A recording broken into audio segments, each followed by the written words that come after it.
Welcome. I'm Phyllis Meyer, a volunteer here at the Isabella Stewart Gardner Museum. Thank you for joining me as I spotlight a lovely painting by Piermatteo d'Amelia.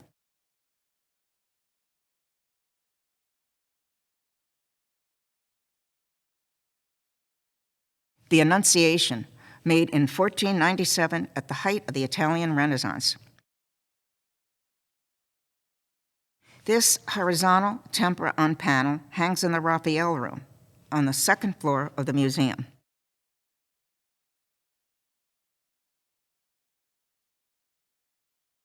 The panel is approximately 40 inches high and 45 inches wide.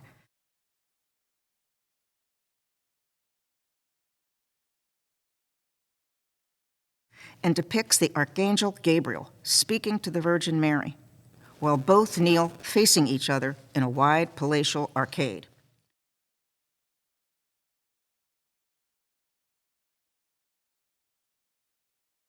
These two central figures are very close in the foreground, so we feel as though we are there with them to witness the event that is unfolding.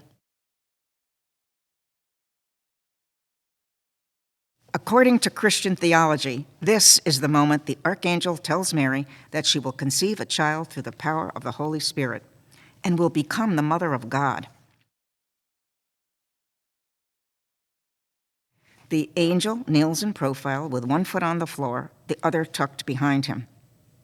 He has light skin, curly light brown hair, and a halo over his head. He wears a long-sleeved blue and beige tunic over a dark rose skirt, and his large wings are dark blue, highlighted with a subtle dusty rose. In his left hand, the archangel holds a long stem of white lilies that seems to connect him to Mary, as the lilies arch over toward her while she kneels opposite him. Mary wears a dark blue velvety robe with gold brocade trim. The robe falls in graceful folds over her ruby red dress. She wears a white veil that covers her hair and drapes over her shoulders. She, too, has a halo. Mary looks down at a small open red book in her left hand. Perhaps the Book of Hours, then a popular prayer book for the laity. Why does Mary look down and not at the angel? Mary is likely trying to understand what she's just been told, while the angel Gabriel tries to explain this miracle to her.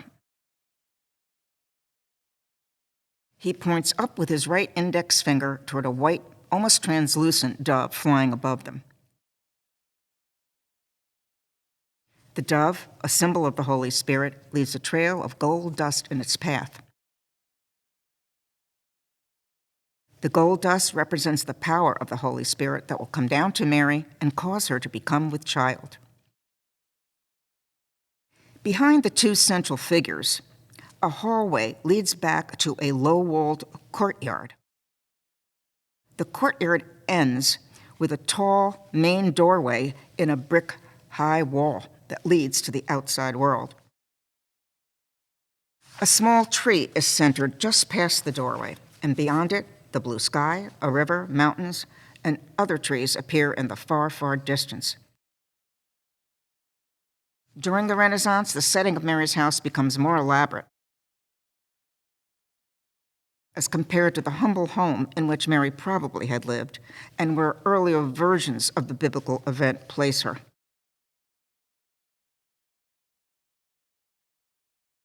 Here, the grand arcade reflects Renaissance architectural taste, including many white-painted arches and Corinthian marble columns with gold capitals.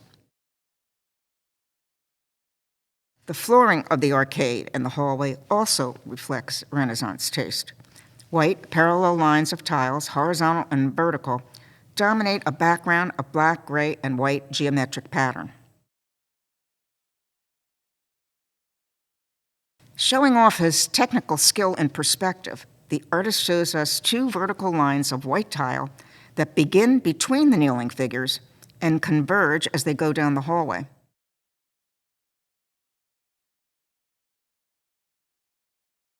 This technique, called one-point perspective, creates the appearance of a dramatic distance to the courtyard and the world beyond.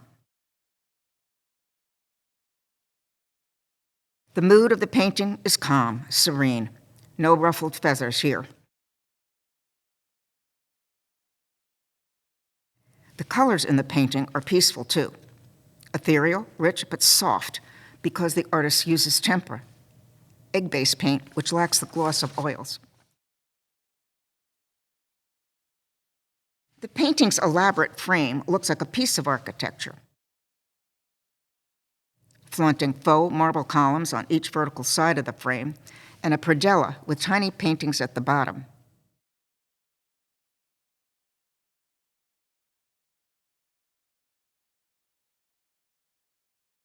A predella is a painting or sculpture at the base of a work, usually a polytic or multi-panel piece,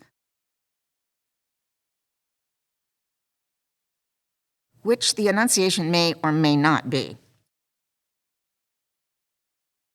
An elegant, large cornice, like a roof, crowns the top of the frame of this magnificent piece,